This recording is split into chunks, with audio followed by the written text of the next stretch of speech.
হরে কৃষ্ণ। দর্শক মণ্ডলী, তো আজকে শুধু দর্শক আজকে আহ, কলকাতা এবং কলকাতার আশেপাশে বাংলার মধ্যে যেভাবে আঘাত হানতে পারে, তো আমাদের মায়াপুরে আমি কি হতে যাচ্ছে, তো নতুন আপডেট জানতে ফলো এবং সাবস্ক্রাইব করে রাখুন এবং সবাই লাইক করে রাখুন। এই শেয়ারটা সবার মধ্যে শেয়ার শেয়ার করে দিন। এই থমথমে অবস্থা বর্তমান, এখন সময় বাজে 11টা। আবহাওয়া বার্তা জানিয়েছে কলকাতা এবং বিভিন্ন শহরগুলিতে জানিয়ে দেওয়া হয়েছে অলরেডি সে 12টা 12:30টার মধ্যে বিশাল আকৃতি ধারণ থমথমে অবস্থা আছে।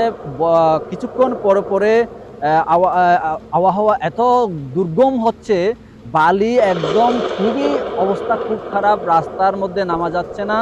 এবং সর্বোপরি আমি অনেক রিস্ক নিয়ে আমি চিন্তা করছি যে মায়াপুরের আশেপাশে যে রেনাল কোনো রকমের যখন দুর্যোগ ঘটবে এবং বিভিন্ন রকমের সমস্যার সম্মুখীন হয়েও আমি এই খবরাখবরগুলি জানাতে সম্মত হওয়ার চেষ্টা করব এবং সর্বতভাবে হরিকথামৃত চ্যানেলের মাধ্যমে মায়াপুরে বামনপুকুর এবং সৌরভগঞ্জ তারণপুর রোড এবং মায়াপুর মন্দির, তারপরে নবদ্বীপ, এই এলাকার মধ্যে কি করতে চলেছে আপনারা দেখুন। দর্শক, বাতাস অলরেডি শুরু হয়ে গেছে। যেভাবে এই যে আপনারা দেখেন, আপনার পিছনের যে বৃক্ষগুলি দেখতেছেন অলরেডি হাওয়ায় মাঝে মধ্যে খুবই উপড়ে পড়ছে। এই অবস্থায় মাঝে মধ্যে থেমে যাচ্ছে, মাঝে মধ্যে উপড়ে পড়ছে।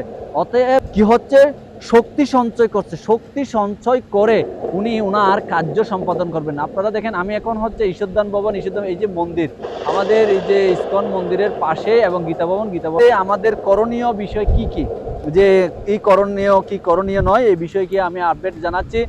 অন্তত পক্ষে যারা টিনের চাল বা ছনের ঘরে রয়েছে, তারা যাতে ছনের উপর দিয়ে বা টিনের উপর দিয়ে বিভিন্ন বড় বড় দড়ি দিয়ে যাতে তারা সেই ছন বা সেই ছন অথবা সে টিনের ঘর যাতে রক্ষা করতে পারে, সেটা নিচের দিকে একটা কুটি গেড়ে বড় করে শক্ত করে যাতে বেঁধে রাখে, যাতে সাল সে টিনের খড়ের সাল বা টিনের সাল উপড়িয়ে নিয়ে যেতে না পারে। এটা এভাবেই আমাদেরকে আপনাদের সবাইকে সংকেত করছে, বিভিন্ন রকমের ভাবে সংকেত করছে। এবং সর্বতভাবে আপনারা আরেকটা জিনিস, ইলেকট্রিসিটি থাকবে না যাদের ঘরে আইপিএস বা বিষয় মোবাইল রয়েছে, বিভিন্ন রকমের যন্ত্রপাতি রয়েছে, আপনারা চার্জ দিয়ে রাখা উচিত আমাদের। তারপরে জলের সরবরাহ সবচেয়ে গুরুত্বপূর্ণ। জলের সরবরাহটা কি করা উচিত, জল হয়তো কারেন্ট না থাকলে মোটর থেকে জল ওঠা সম্ভব হবে না, তাই কিছু পরিমাণের জল হলেও আমাদের রাখা উচিত, একদিন দুই দিন আমরা যাতে চলতে পারি। তো এই যে রেনাল আরো সতর্কবার্তা হচ্ছে, কখনো আমাদের গৃহ থেকে বেরিয়ে আসা যে হতে পারে দুর্যোগ, কোনো রকমের দুর্ঘটনা ঘটতে পারে, কারণ বিভিন্ন রকম এত বাতাস হতে পারে। বলা হচ্ছে আবহাওয়া বার্তা থেকে জানা হয়েছে ঘন্টায় 120 থেকে 130 কিলোমিটার বেগে এই বাতাস বয়ে যাবে এবং যেখানে একটা ছোটখাটো বড় বড় গাছ, ছোটখাটো গাছ এবং বড় বড় বৃক্ষগুলি কি করে দিতে পারে, উপড়িয়ে আমাদের দুর্গম ঘটাতে পারে। তো এই জন্য আবহাওয়া বার্তা থেকে সর্বতভাবে নদীকূলে, নদীর আশেপাশে যারা রয়েছে এবং বিভিন্ন রকমের আশেপাশে যে বৃক্ষ আদি রয়েছে, সেখানের থেকে একটু একটু আমাদের কি করতে হবে, নিজেকে রক্ষা করার জন্য ঘরে থাকতে হবে। এবং যে আমি এরপরে আরেকটা বিষয়, অনেক সময় কি হয় যে অতিরিক্ত বজ্রপাত বা অতিরিক্ত বাতাস হওয়ার ফলে যেই ঘটনাটা ঘটে, আশেপাশে থেকে কোনো রকমের গাছ চলে আসে অথবা গ্লাস, বিশেষ করে সবচেয়ে গুরুত্বপূর্ণ হচ্ছে গ্লাস ভাঙ্গা গ্লাস উপড়িয়ে পড়ে এবং বিভিন্ন রকমের ক্ষয়ক্ষতি হতে পারে, যেটা মেডিকেল অ্যাসোসিয়েশন দেখা যায়। এই দুর্গমের সময়ের মধ্যে সবচেয়ে বেশি দেখা যায় এই ঘটনাগুলি, যে কখন কিভাবে আঘাত আমাদেরকে ক্ষতি করতে পারে। তো এই জন্য মায়াপুরের নতুন আপডেট জানতে এবং মায়াপুরের যেই সব আপডেট আপনারা জানবেন, সেই সব আপডেট জানার জন্যই আপনারা কিন্তু এই আপডেট জানার জন্যই আপনারা কি করবেন, এই লাইভটা শেয়ার করে দিন এবং সবার মাঝে পৌঁছিয়ে দিন। যে এবং এরপরে মায়াপুরে কি করতে চলেছে আমি জানাবো, মায়াপুরে কি করতে চলেছে অলরেডি আপনারা জানেন কিনা জানি না। নবদ্বীপ থেকে মায়াপুর যাওয়ার যে বোট বা নৌকা রয়েছে বা লঞ্চ রয়েছে, সেই লঞ্চ দুদিনের জন্য স্থানীয় গভর্নমেন্ট সেটাকে বন্ধ করে দিয়েছে। তো আপনারা যারা নবদ্বীপ যেতে চান সেটা নৌকা পারাপার বন্ধ করে দিয়েছে।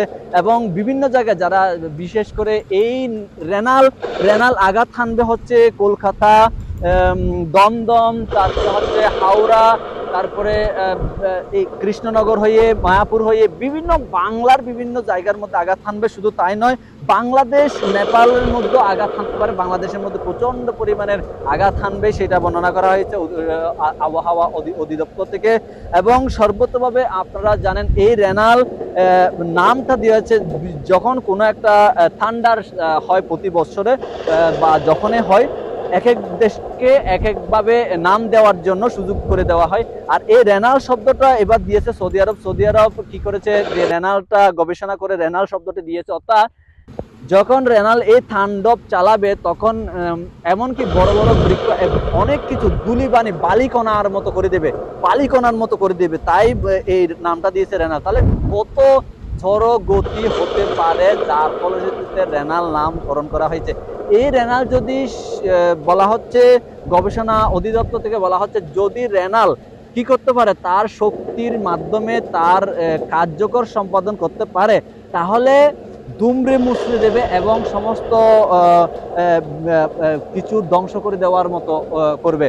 বিশেষ করে দুদিন আজকে রবিবার 1টা থেকে শুরু হতে যাচ্ছে, 1টা 2টা 3টা এর পরেই শুরু হয়ে যাবে কিন্তু এই যে রেনাল। আপনারা এই যে মুহূর্তটা দেখতেছেন, এই মুহূর্তটা কিন্তু দেখবেন না।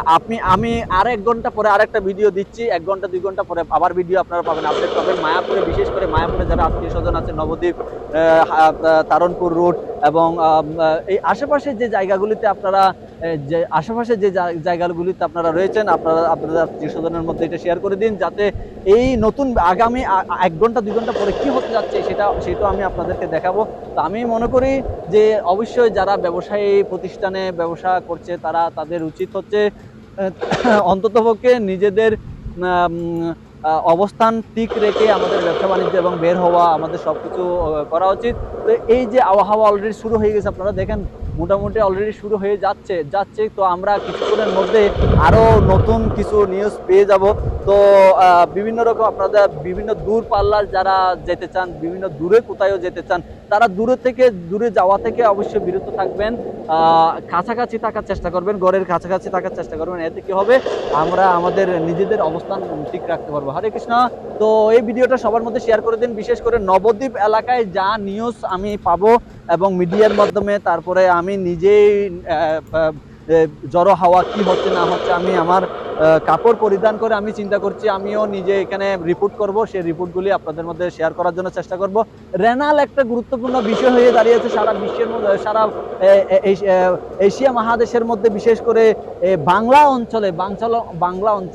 অঞ্চলে কিভাবে আঘাত হানতে চলেছে আমরা দেখব। তো আমরা সতর্কতার সাথে সতর্কতা থাকার জন্য সবাইকে অনুরোধ জানাচ্ছি এবং সর্বতভাবে গৃহে থেকে আমরা কৃষ্ণ কনসাসনেসে থাকার জন্য সবাইকে অনুরোধ জানাচ্ছি। তো দেখেন কিভাবে বাতাস বইছে, দর্শক মন্ডলী দেখেন যে বাতাস কিভাবে শুরু হয়ে যাচ্ছে, যেভাবে শুরু হচ্ছে আপনারা দেখেন, এই যে বাতাস কিভাবে শুরু হচ্ছে। তো আপনারা এই যে এখান থেকে মুক্ত হওয়ার জন্য আমাদের সর্বতভাবে এই ভিডিওটা শেয়ার করে দিন সবার মাঝে। হরে কৃষ্ণ।